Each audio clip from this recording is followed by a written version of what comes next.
Okay, welcome everyone. We've got Coach Randy Bennett and Logan Johnson. St. Mary's won 52-47 and advances to play Gonzaga on Monday.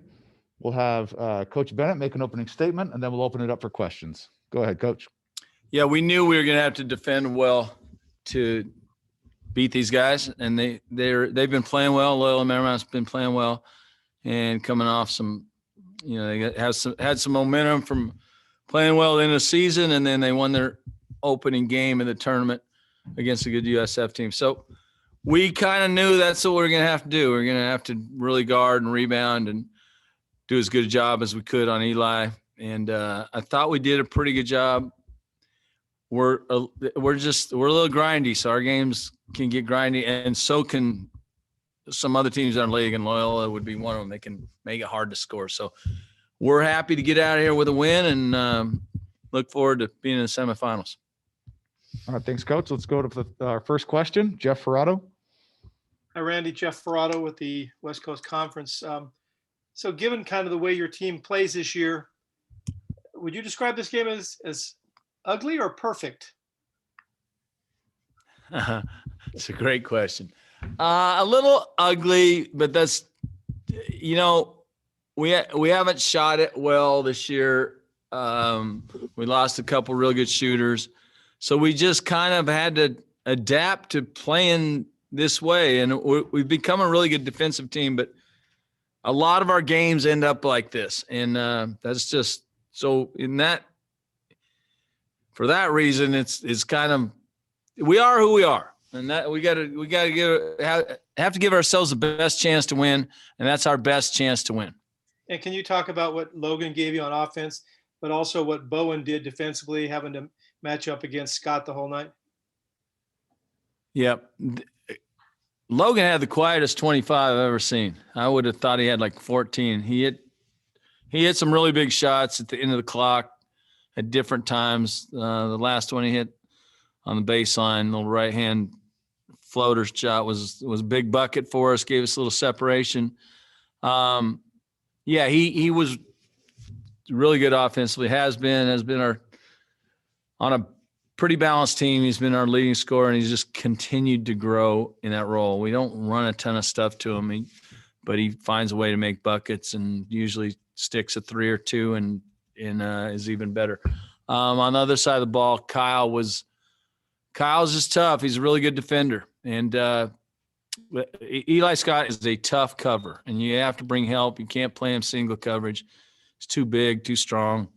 So Kyle did a good job, really good job. And I think we gave him 5 points at the end of the game on out of bounds plays over the top. Otherwise, we would have held him to 11. That's a heck of a job against that kid.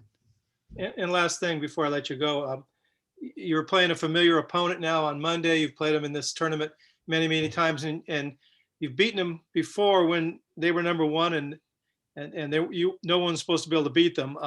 Does this feel like that, or is this something different? What do you mean?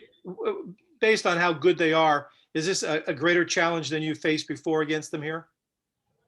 I don't know. I know they're really good. They've been really good a lot of times when we played them. So they haven't been beaten. They're really explosive offensively, best offensive team in the country, no question. So we're gonna have to deal with that. And but I just talked to our team about it. It's just we just have to focus on doing the things we need to do to give ourselves the best chance to win. And that's where we'll put all of our attention and all of our focus is just, hey, what do we have to do to keep these guys from scoring as easily as they do and as easily as they did against us up in Spokane. So, it's a formidable challenge, but we've been in this situation before with different teams, and so we look forward to being a part of the semis on Monday, and we know we have a tough challenge ahead of us. Thank you. Go ahead, Keelan. Hi, Kellen King from the Insider Institute. As you said, it was a grinded out game, and you did a good job defensively. What were some specific things you did? Do you think any of those those things could translate to the game against Gonzaga on Monday? We really keyed on their post game, Eli and their big fella. We knew that's what they're doing now. I mean, when they lost the Damian Douglas kid, they've just kind of gone to playing huge and smash mouth. So we knew that was coming, and I thought Toss did a really good job on their big fella. And then, like we said, Bowen and Fotu at times did a good job on Scott. And then the rest of it was normal coverage. So, Gonzaga is totally different. Gonzaga is they'll turn you over. They can turn you over, and from there they get transition, and that's where they're tough to deal with when they get going in transition, and they can play loose and free. So it starts with we have to take care of the ball. And just one follow-up question on that. Looking back at your first game against Gonzaga, it was a pretty close game, and I remember you said you thought you did a pretty good job. Is there anything looking back that you learned from that game and any adjustments you'll try to make going forward on Monday based off that last game? Man, it's so long ago. It's always the same. You got to keep them out of transition. If you don't keep them out of transition, get your bags packed, because you're not gonna beat them if they're getting that. Okay, let's go back to Jeff. Yeah, for Logan, a couple things, Logan. 3 minutes into the game, you ran through the lane, looked like a normal play, and looked like you sort of clipped legs with Markison, and all of a sudden there's like a pool of blood on the floor. What do you remember about the moment at the time, and were you kind of stunned by the result of it? No, we just bumped knees, and then I turned back around and I heard the ref talking about like, oh, what is that? Like all over the floor. And I mean, I'm glad he was okay, and I'm glad I was okay. But yeah, it was just a large amount of blood. That's all. And you thought it would be a good idea to try to dunk over a 7-3 guy later? Yeah, once we banged knees after that, I had to go at him, but no, he hit me up there and let me know that it wasn't gonna be okay. Can you just talk about what your role was tonight, trying to provide your team with some scoring when offense was not coming very well? Yeah, it's we're really good when we run in transition, and I know that I'm a lot faster than most guys. So when I get that kick ahead, it's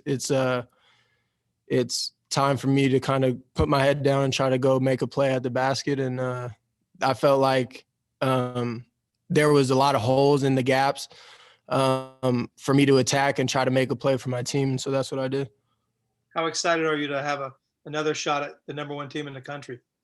It's what you live for. It's what you play for. It's what you work all these hours in the off season and in season to get to these moments. So, I mean, it's time to go. Thank you. Let's go. Last question, John.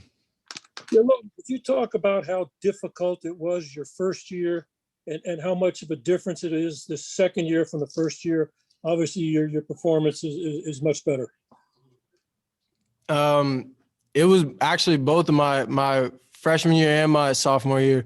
It was really challenging just because there wasn't a real minutes there. And so, whenever you make any type of mistake or anything like that, it's you have guys ahead of you that have been there, done that. And so you just have to learn and take whatever you can from them.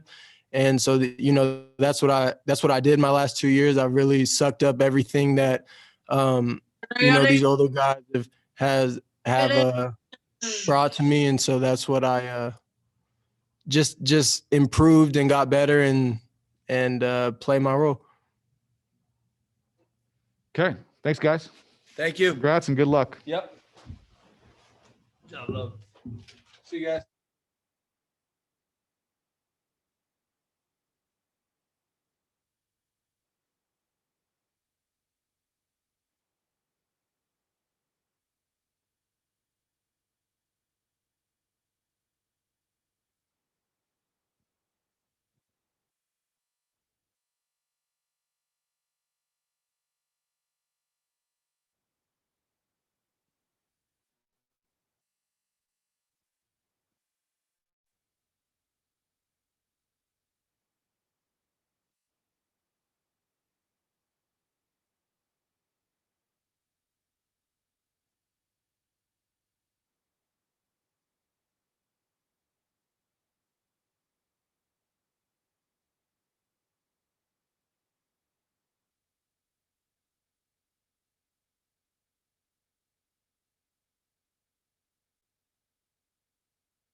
Okay,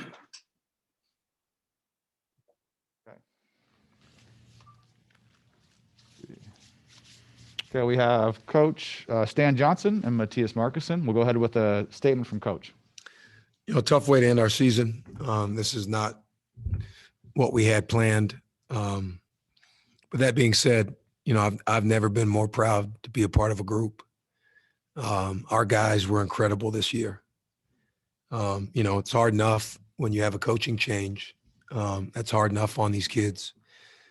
But then, to deal with COVID-19, 2 COVID pauses, we lost, our second best player, arguably. We've had injuries up and down the roster. To have Kelly hurt. And then even in this game, this game was a microcosm of what our year's been. Matthias going down with that freak leg injury and Joe, who, has played hurt all year. We've made no excuses. Guys have battled. We've had every reason to hang it up, and we just fight. And I'm proud of what we've established. I'm proud of these guys. We have some high character dudes in our locker room, and there's no doubt we're going to have a lot more victories coming because of what these guys did. So disappointed with how we played. Thought we could have played better. A lot of self-inflicted wounds. And that's been a story of our season as well. But we did some things no one thought we would do. Finished third in the league in the rankings regular season. And we have a lot to build on moving forward.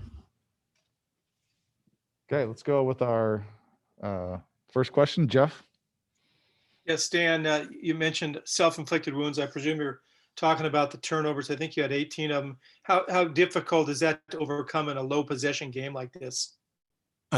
It's like throwing gold away. It's such a low possession game, which means every possession is priceless. And, there was just, every turnover is just brutal. But, late in the game, we were on a run. I felt like we had the momentum and the ball down 1, and just a simple entry pass. We throw it out of bounds and they go down and get a layup. And, that took away our momentum. But that's where we have to grow. The 2 games we played against St. Mary's, and they're a terrific team and well coached. We have 45 turnovers in 2 games, and we've lost by 3 possessions total. So that's where we have to grow. And when you play in a high level game like this, to move to Monday night, you can't hurt yourself. They had 9, we had 18, and that's the difference in the game. Matthias, could you tell us about the play 3 minutes into the game where Logan Johnson came by you and it looks like you clipped knees or legs? And from your point of view, what happened there and what did it feel like and what was going on there? I don't even know what to tell you. I just felt a little bump, and then the referee blew the whistle and pointed at my leg, and I looked down and it was blood all over the place. So I don't really know. We somehow ran into each other and they probably hit some some weird spot in my leg. You barely noticed it when he went by, right? I'm sorry? I said you barely noticed it when he went by? No. Yeah. So I don't know, but I'm good. And on the sidelines, did they put stitches in? Yeah. And do you know how many? I think 2 or 3, but they did a great job. That went fast. So. And how many snacks did you eat when you were on the sideline? I had to get my blood sugar back out, so I had a little bit of snacks on the side, but came back and felt good. Okay, and then the last thing is later on, Logan Johnson thought it was a good idea to try to dunk over you, and it looked like you sent him a message. Not at all. I'm trying to protect the rim. He trying to attack the rim, and that's just how it goes. Thank you very much. Thank you. Kellen, go ahead. Yeah, Coach, as you said, you finished third in the conference, a big step forward. Where do you see this team moving forward next year, and what areas of growth do you see? Well, one, we have to get healthy, and thank goodness we have the off season. And, we have to continue to add to our talent, and that's how you win. I think we've laid the type of foundation down that is conducive to winning. And now we've got to continue to bring the right people on board so we can take the next step. Everything needs improvement. and I'll step away, and it starts with me. I got to evaluate myself and things that I need to do better in our staff. And then schematically, you're always looking to improve, but we got to get the right people to join what we have coming back. And that's how you take the next step. And we're going to do that. We have a great place. It's a heck of a school, great location. And, we want to be great here. I didn't come here to just hang around. We came here to do some good damage and be a team to be reckoned with in our conference and around the country. And that's the goal. And we have a lot of work to do. Thank you, Coach. Okay. Any other questions?